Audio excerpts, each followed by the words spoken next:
Hello guys, I am Vitold and it's been my second time trying a Moto Guzzi motorcycle, while this time it was supposed to be it, but it ain't. And I've ridden all of its competitors, so let me share my feelings and experiences of what happened. Stelvio has made a big comeback for 2023 with a proper adventure motorcycle that in my opinion should be classified as a large adventure motorcycle for two reasons. First is its engine displacement of 1042 cubic centimeters and two cylinders sticking slightly to the sides. It's a V-twin, so it's above 1 liter. Second is the weight of 246 kilograms with fuel. Definitely not a middleweight, as it's on average 20 kilograms heavier than mid-size adventure bikes today are. And the tech. I mean, oh boy, that tech does impress. At least on paper, as my test motorcycle had not much of that tech installed. It had regular cruise control with no radar, while there can be adaptive cruise control with front collision warning. I'm not a fan of it in motorcycles, but we may always not use it, so it's fine. There can be a rear radar letting a police system work, blind spot monitoring system, so it may warn you using little lights in the mirrors, telling you that there are vehicles in your blind spots on the left and the right. I am a fan of this, and it's great that it may be here, just I cannot verify how well it works since this bike doesn't have it. There also can be a quick shifter, which this particular bike doesn't have, and that is a shame in this case. There is also no center stand, and in general there cannot be keyless ignition and fuel cap. That is a pity too. But there are two absolutely brilliant things instead: shaft drive and electronically adjustable windscreen. Awesome.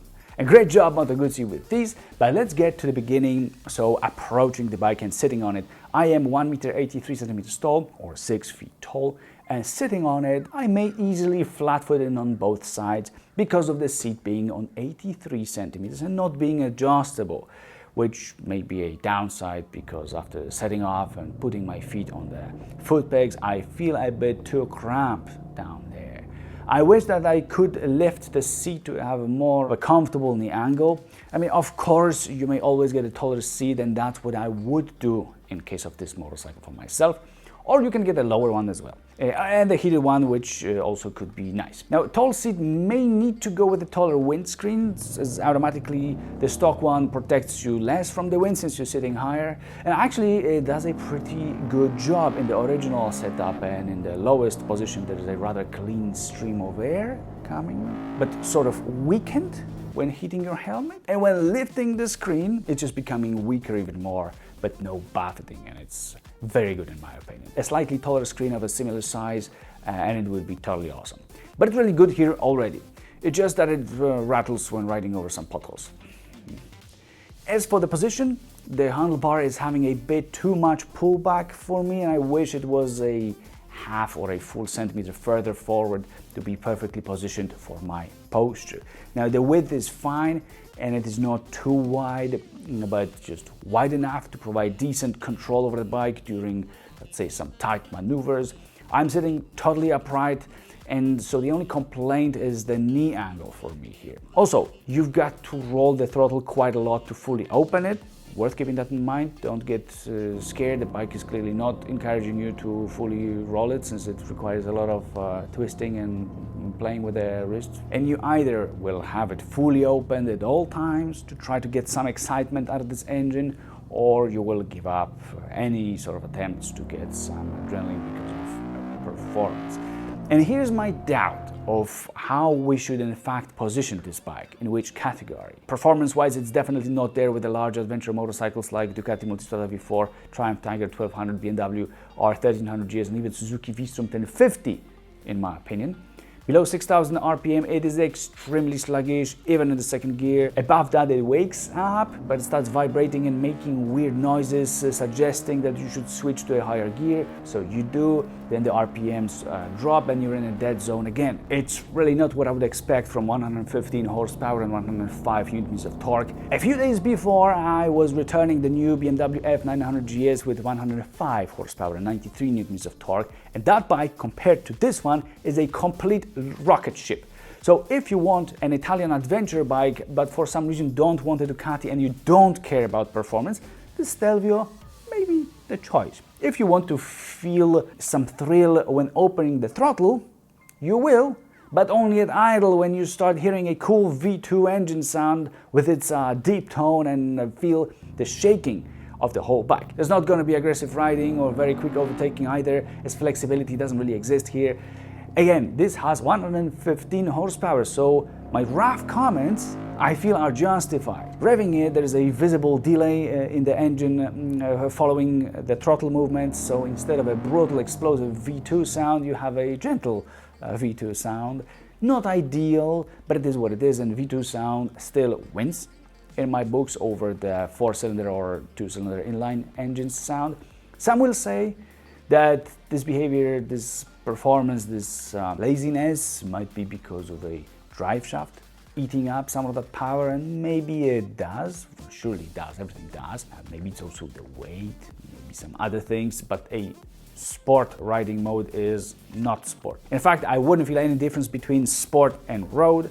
There are also others like rain, tour. The only thing in sport that grabbed my attention is that the bike would slide much more when exiting corners. In fact, would do that more than I would wish for it, so be a little bit careful exiting corners, adding throttle. But all right, so maybe it's comfortable, you ask, and I say yes, it may be, but it doesn't have to.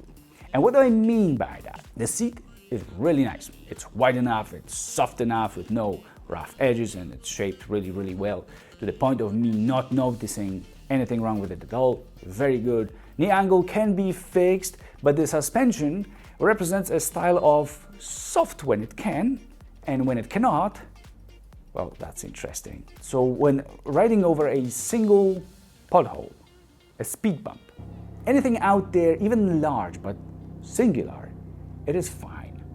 The bike stays composed, and the only wish from me would be for more, perhaps, suspension travel than the current 17 centimeters. You may just feel that it's dealing with stuff, but only up to some point, and then it doesn't, and it transfers all that into you. But when riding on a road covered with lots of small irregularities, but not just bumps here and there, but a road just like this, that is a fantastic testing ground, here this bike dies. And any comfort leftovers are thrown into the rubbish, as it feels like there is no absorption of those irregularities, and your bum, your back, and your arms get hit with all of that, just all of that almost directly. The bike totally cannot handle this sort of stuff, which is a massive surprise to me, as up to some point, riding over plenty of bumps and changes in the surface, I would keep saying, oh, comfy, comfy. And here, at this stretch of road, I just stopped, and I still wonder how that is possible. This usually happens the other way around, like for example with Honda Africa Twin, that is harsh on singular, larger bumps, but it can ride over this sort of stuff, and it starts gliding over it instead of feeling like it's going to fall apart if you keep pushing it. So comfort, I guess I'll stay in my electric office chair. It's called G11, and along with Rolls-Royce electric office chairs, this is probably a much better choice than a Moto Guzzi Stelvio in terms of how you spend your time when you're a comfort fan. Check them at powerseats.eu if you're wondering. So yeah, nice, even maybe floaty and relaxing until the bike panics. And also, it would benefit from more wheel travel. Brakes? Yes. There are brakes, and they slow the bike down, but in what fashion? It's like with David and Goliath. The front brake is extremely sensitive, and it works almost exactly like in a Triumph Tiger 1200. So first, when pulling the lever, nothing happens, and then at some point, it suddenly grabs with sick force, sending the front end of the bike to kiss the ground and you to kiss the handlebar with your helmet. You've got to be really careful and learn this front brake, as it's hard to dose. Lots of power there. Obviously this kicks the entire bike and yourself out of balance. So for example, using this brake when riding slowly, for example, filtering traffic, it can cause some issues. The rear brake does nothing, and ABS kicks in immediately, not letting it do much. So I would say that brakes are poorly calibrated, but the front one can be strong. The front wheel has a 19-inch rim, while the rear has a 17-inch rim. Both tires are tubeless and this setup is looking pretty, but once I went off the road, the front tire would do its things independently of what I wanted it and the whole bike to do, so feeling like moving left and right on those small stones, giving exactly zero confidence. It's not an off-road motorcycle, also not with that small suspension travel and high mounted foot pegs that when I stand on them, they make me lean a lot in order to keep holding the handlebar. I turn around very quickly here. Traction control in road mode on loose surface is limiting the bike's performance to the point of, barely accelerating. So maybe a little too much, but obviously road mode is for something else. It's better to be safe than sorry. And so in the end of the day, it does limit that power in a way that other manufacturers were able to manage 10 years ago, so it just completely shuts down the power instead of dosing it. It also would do that when setting off rapidly on the tarmac. So outside of off-road situations, the bike would jump forward, traction control would cut the power off, shooting your body forward. Then in sport mode, it might let you exit corners with perhaps that too much of a power slide for it to be 100% safe, but we switch to sport at our own risk, as I understand, and so that is all fine. Also, if you switch to a too low of a gear and let the clutch go, the rear wheel may lock, sending you flying, and this does happen. So be very careful, as this behavior is not under control in this motorcycle, while in some like KTM, the electronics can handle that. So not a perfect calibration of electronics and the systems here in Stelvio, in my opinion. Okay. Time to assess handling. Thankfully, this is the part that Moto Guzzi have done mostly fine, as at lower speeds the bike nicely shifts from left to right with tremendous lightness that I wouldn't actually expect. Moto Guzzi motorcycles seem to be quite good at it. That's the second one after the V85 TT that's handling quite well. Now, riding perfectly straight is also manageable, and the maneuvering is under control. It's all done there easily, so it's pretty fine at low speeds. It's keeping the direction as long as you don't use the bloody front brake and kick it out of balance. Then at higher speeds, it's mostly neutral when in a lean, and it does lean, but the further you go, the more it tries to stand up. It is easy to counter, so it's not a big deal, but it could be more compliant. It's still fine to deepen the lean and go quickly around the bends, which is enjoyable. Then use the front brake, and boy, oh boy, I'm not even sure if the bike becomes a fish taken out of water, wobbling left and right first, or the front end touches the ground first and then it starts wobbling. But both of these things happen one after another, and the bike does a rapid stand-up. This is an issue, in my opinion. Stelvio is as far from being composed here as possible. Only a Kawasaki Versys 1000 does worse in those circumstances. The rear brake does nothing on its own, but if we were to use it in a lean, it would be better, it would be rather okay. Accelerating in a lean is thankfully fine, so not everything is lost in this area. Then in the end of the day, just don't brake and you'll be fine. Now, we got a solution, and do what you gotta do.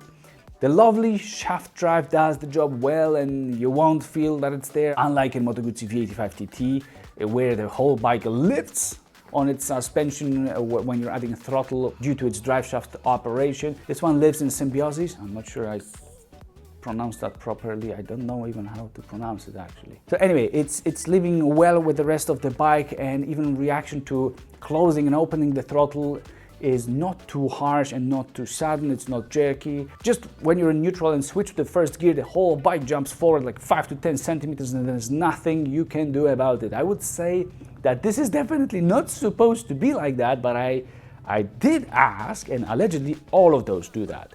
So old BMW clunk in a gearbox is nothing compared to this. It really feels like you've got the gear engaged and switched into it without using the clutch, and it's going to stall. That's the feeling that you're getting.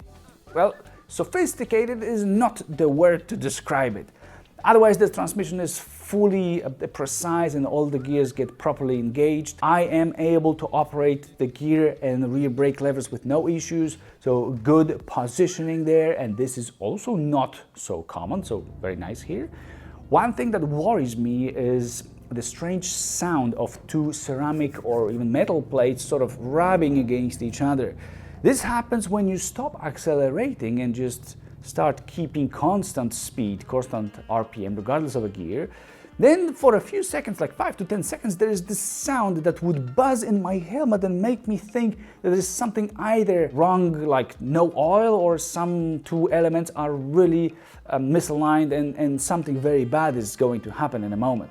I could not determine if this is a standard thing, but allegedly Moto Guzzi V100 Mandello does not produce this very worrying sound. It wouldn't go away on a Stelvio, and I kept noticing it till the end of my time with the bike.